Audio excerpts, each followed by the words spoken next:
Welcome to Raise the Line with Osmosis from Elsevier, seeking solutions with leading experts on how to increase healthcare capacity so people can get the care they need during the pandemic and beyond.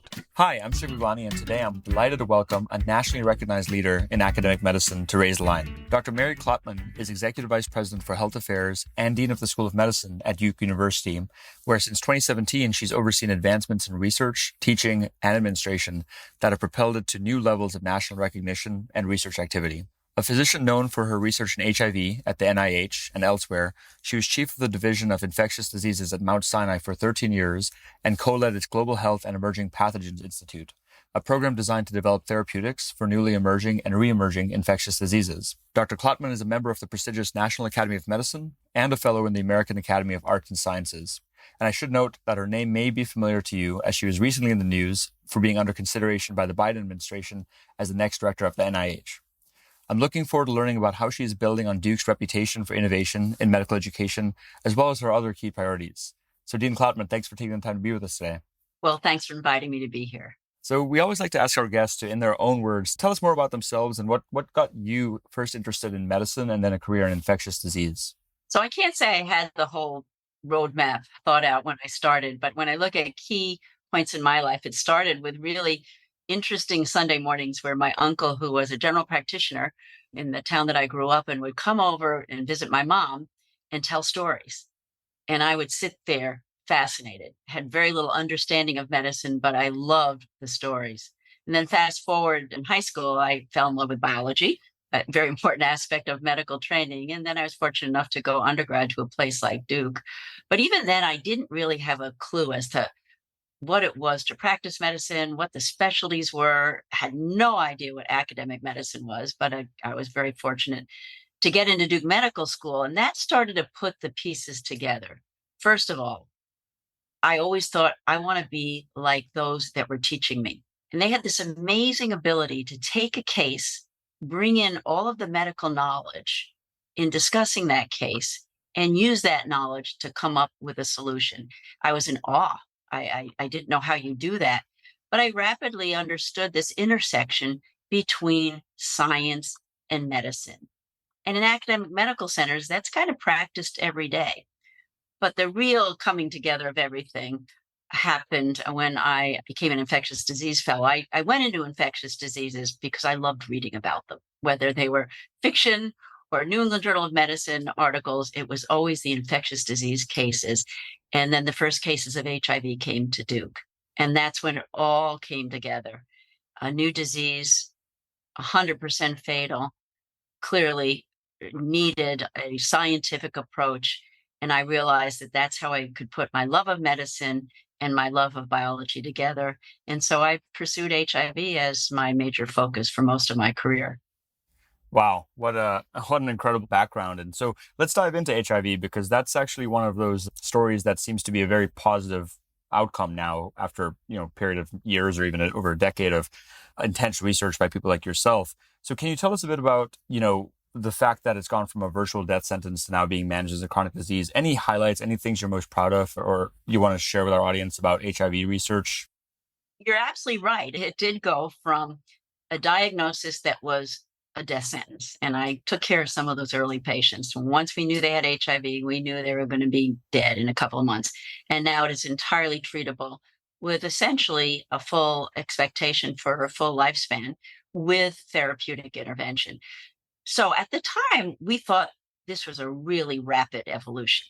First cases in 1981, approval of first antiviral in 1990. That was, 9 years. And it used to be it took 20 to 30 years to get a new therapeutic. And then highly effective antiretrovirals in 97, the drug cocktails that made all the difference.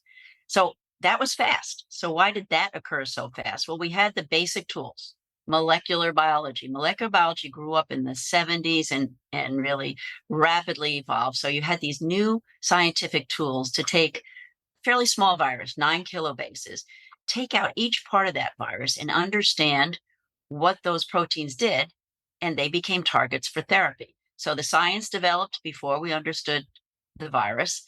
But then there are some interesting things that I think were unique.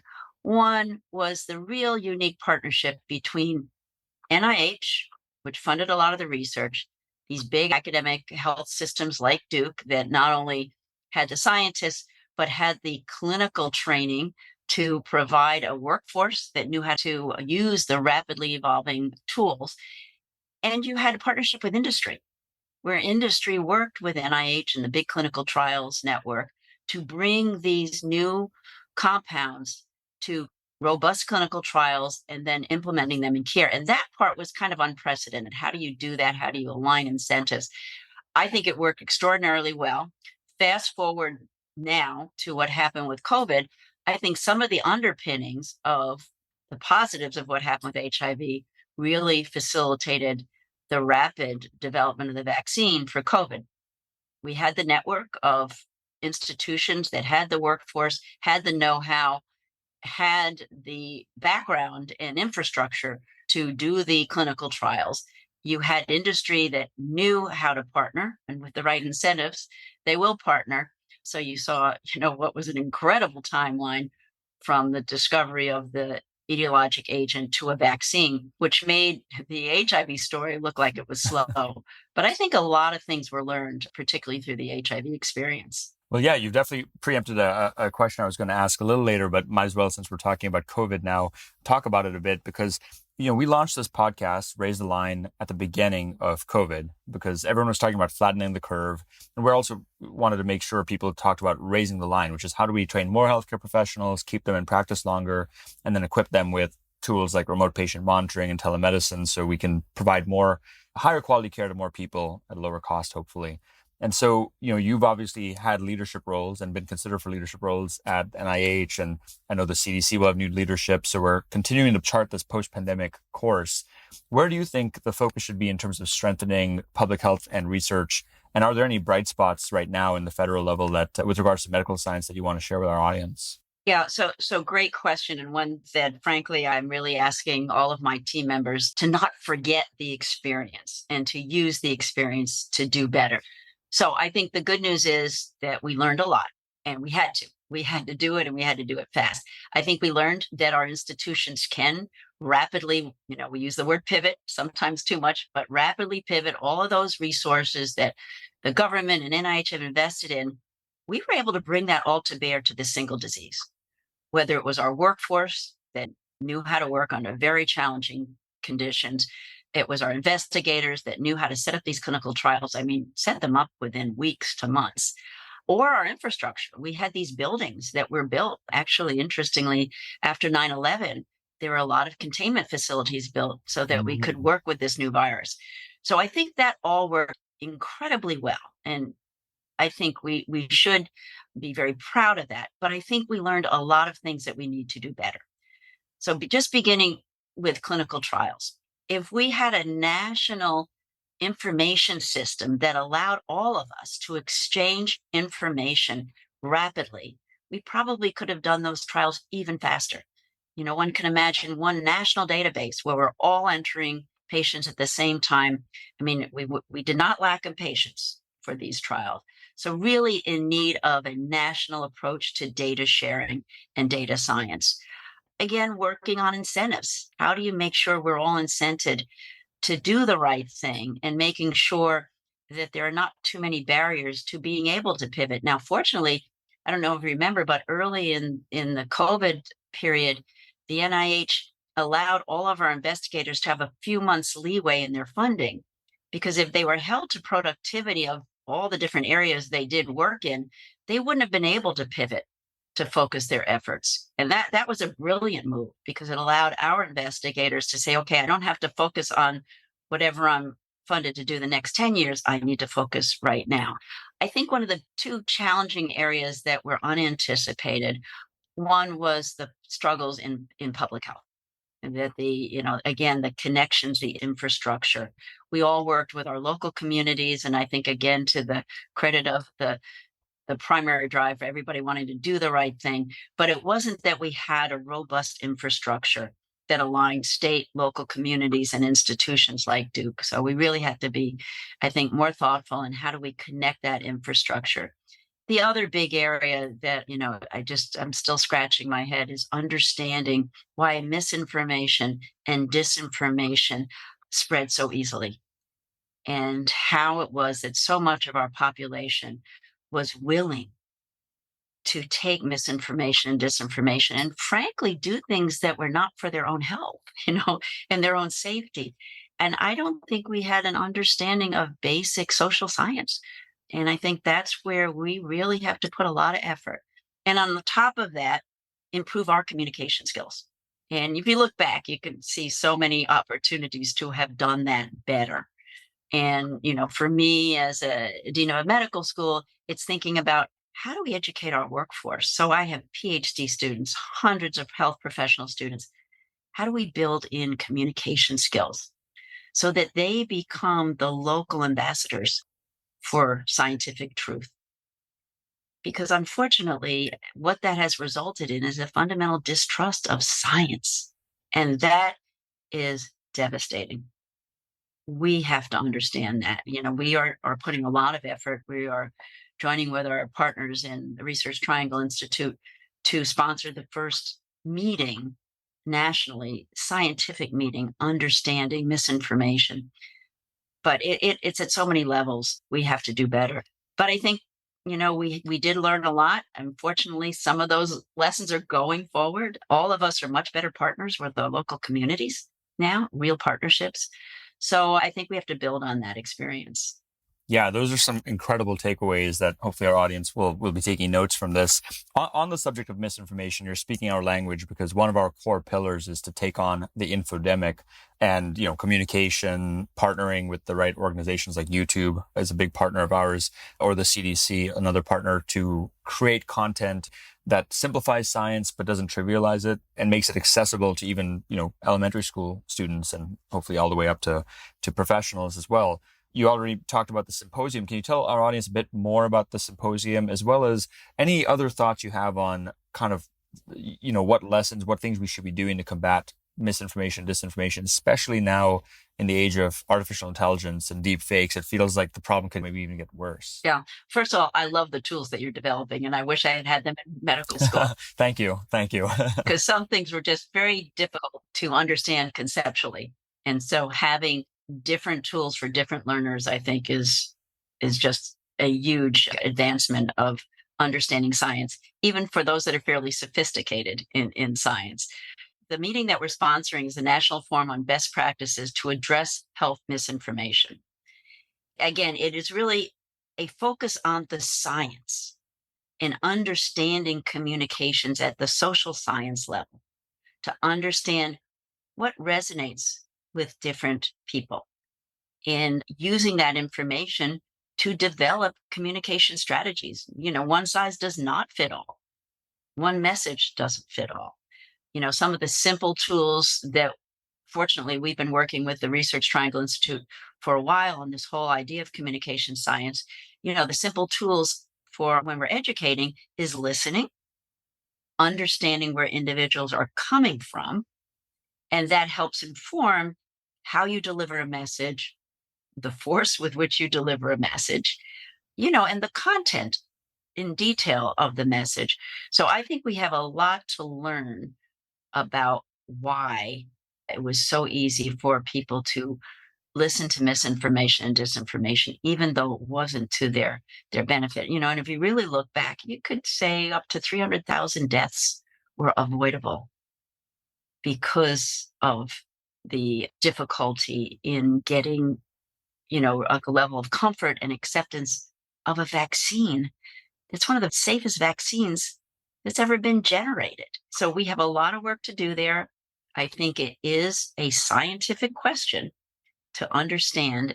And I think it's an education imperative because, if you looked at all the schools in the country, we have thousands of learners that can be educated to become communicators of science.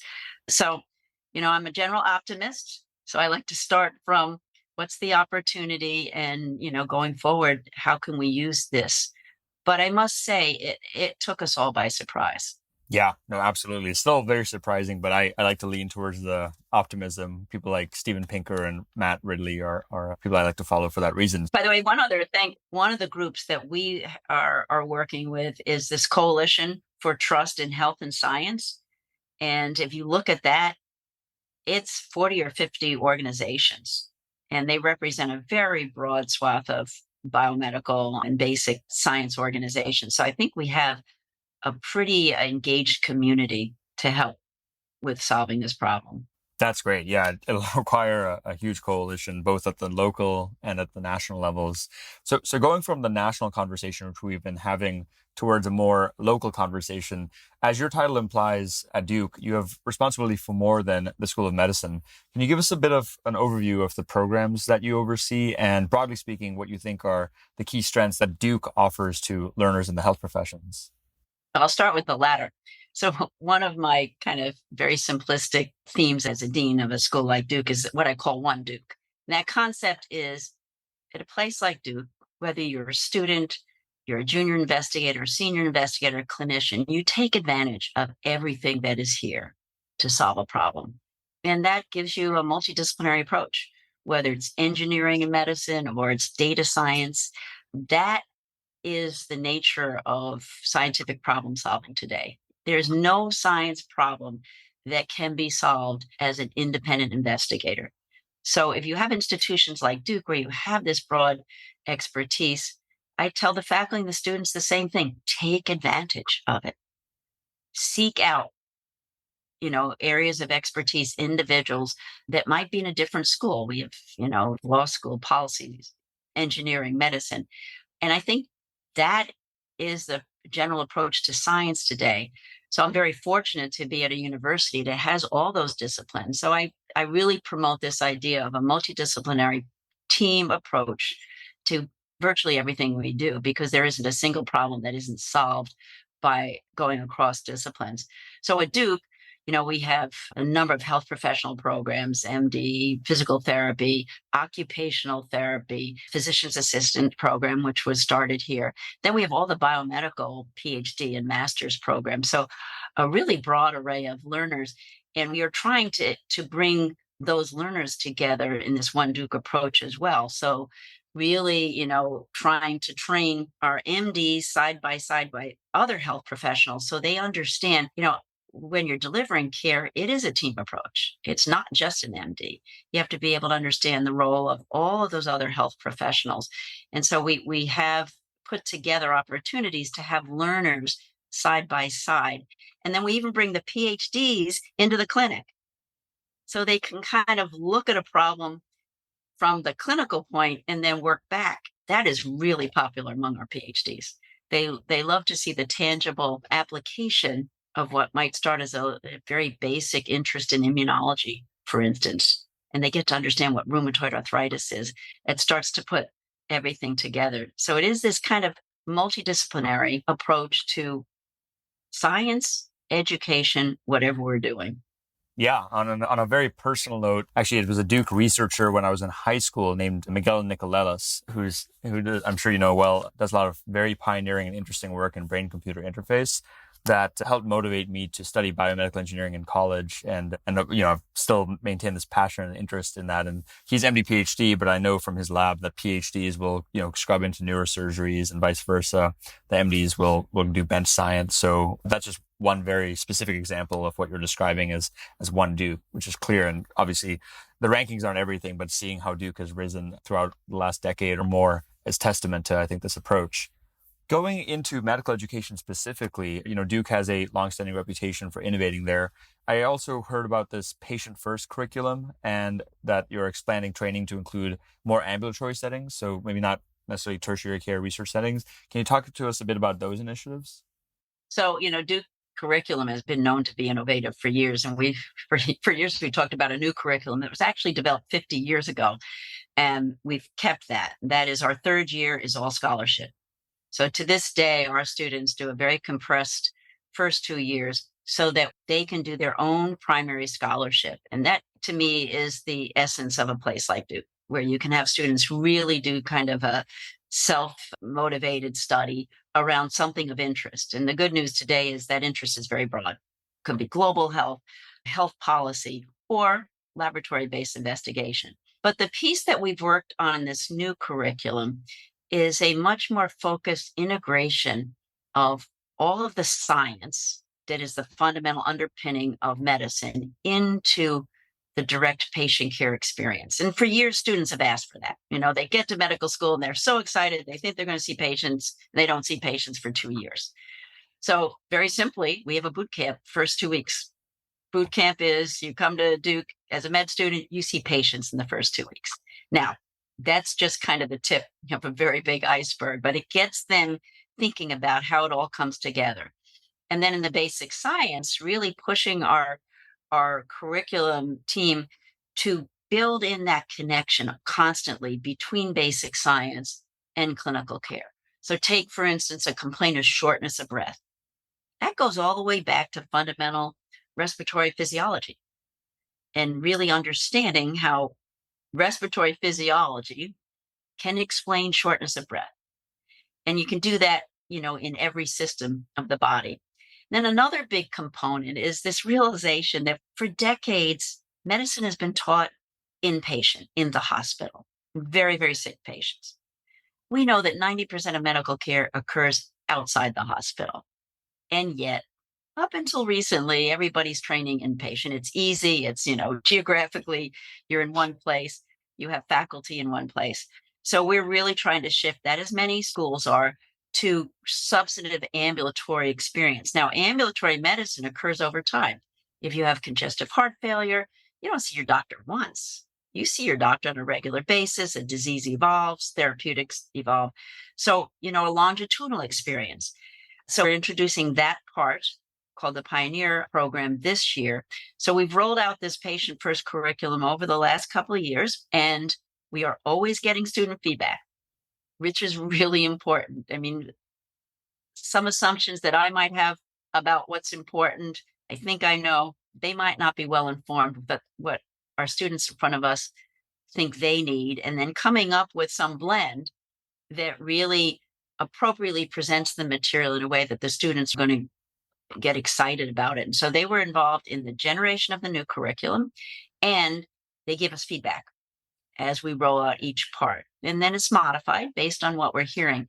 So far, we're hearing really, really positive feedback. But that is really important because the environment in which the students are learning today is such a different environment. First of all, massive amounts of information. There's no way that you can take a textbook of medicine and that's what you need to accomplish. It's really learning how to think. And so we have to teach students how to think and how to access information, how to know what's good information. So there is a lot behind changing curriculum. And it really is important to check yourself every couple of years and evolve. New disciplines, data science now is underpinning everything from basic discovery to healthcare delivery. And you can bet with ChatGPT, this is going through a massive evolution. We have to be thoughtful of how we integrate those new areas into our curriculum. So that's all built into this patient first curriculum. But I have no doubt it's going to be evolving and continually evolving over time. I love a lot of things you said there, especially, incorporating student feedback, having that humility, which you clearly have as a leader, which is, you obviously have a point of view on how to train the next generation of healthcare professionals, but you also know that these students, many of them grew up on TikTok and now they're using ChatGPT, and, the way they're going to be practicing medicine in 10 years may be very different than what any of us can imagine because of tools like, large language models and many others. And so being able to iterate quickly like you do on the research side of things. Plus, I love that unique aspect of Duke, which is the third year scholarship focus, because I think as information gets, commoditized, you can learn a lot of the basic material online on YouTube and Coursera, but the people, right, working with someone like you or Dr. Nicolelis, that's why I think you go to a place like Duke. Personally, that's my opinion, for those mentors and those research you get to do. Well, I like to think we do put it in context. We put the massive amount of information, the new tools, we really try to put it in context of patient care. Yeah. And how it all comes together at the bedside, ultimately. No, I agree. I agree. You need the patients and you need the guides, the residents and teaching staff. So I know we're coming up on time, so I only had two other questions for you. The first is, what advice would you like to give to our audience, many of whom are early career healthcare professionals or students, about approaching their careers in healthcare? Well, first of all, I know that the last couple of years have presented different challenges to students interested in healthcare. I mean, certainly students that had already entered healthcare, very challenging to learn under the circumstance of the pandemic. But, the ups and downs of the pandemic, I think had different effects on individuals thinking about this career. This career has just so much enormous potential with the kind of coming together of the incredible advances in technology and science and data science. We are going to see a real, I think, revolution in healthcare and diseases that really we didn't have breakthroughs for years, like degenerative CNS diseases, whether it's Alzheimer's or related diseases. So I think that the excitement and scientific promise is enormous, but I also think the challenges are, there and have been, very visible through the last couple of years. I like to encourage the students to not be afraid to take detours. If you see something of interest to you, take those detours. I mean, I went to the NIH after I finished my training. I thought I was done. And then I basically became a student again for several years, lowest person on the totem pole in the lab, very big lab. But it was absolutely, game changing for what I did. And I really encouraged everybody in medicine, if they have a curiosity and interest, take the time to take the detour. There is no absolute time frame for when you have to finish certain levels of training. And our careers are so long. We're very, very fortunate in healthcare and related fields to have so many options to explore. So I always use the word detour and really encourage people to follow those interests. And, a lot of our systems are much more flexible today that they can do that. But all in all, incredibly gratifying careers with so many options. I don't understand why not everybody doesn't want to be in healthcare and be a health professional, but occasionally you do have pandemics that stress the system for sure. I think that's wonderful advice. Obviously resonates with me, having taken a 10-year detour to get an MBA and Yeah. start Osmosis between second and third year.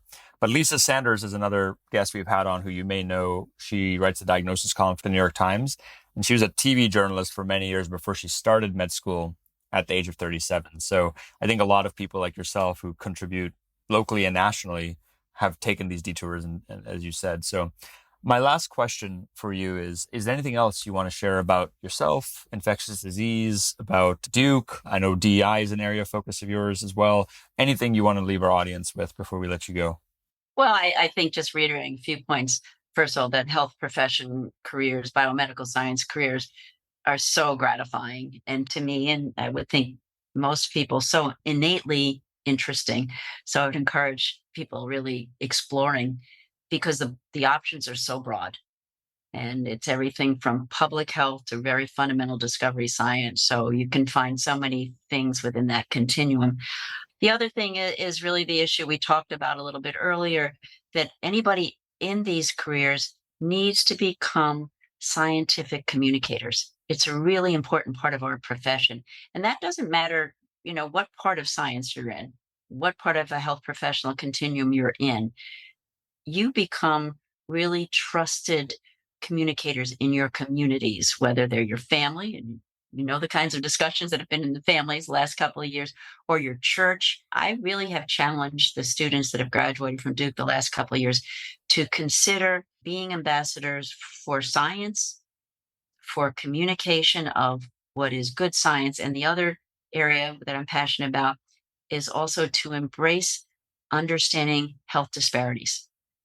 Because again, no matter what profession you go in, you will see it and you need to understand it. So I think those are the two areas that go across specialties, across the various health professions, but I do hope that students embrace in their training. Absolutely. I know a lot of our audience is very interested in both of those, and we will take your advice to pursue those and the detours to heart. So with that, Dr. Klotman, thanks so much for taking the time to be with us today on Raise the Line, but more importantly, for the work that you've done over the past several decades to actually raise the line and strengthen our healthcare system. Thanks for having me. And with that, I'm Shiv Gaglani. Thank you to our audience for checking out today's show. And remember to do your part to raise the line and strengthen our healthcare system. We're all in this together. Take care.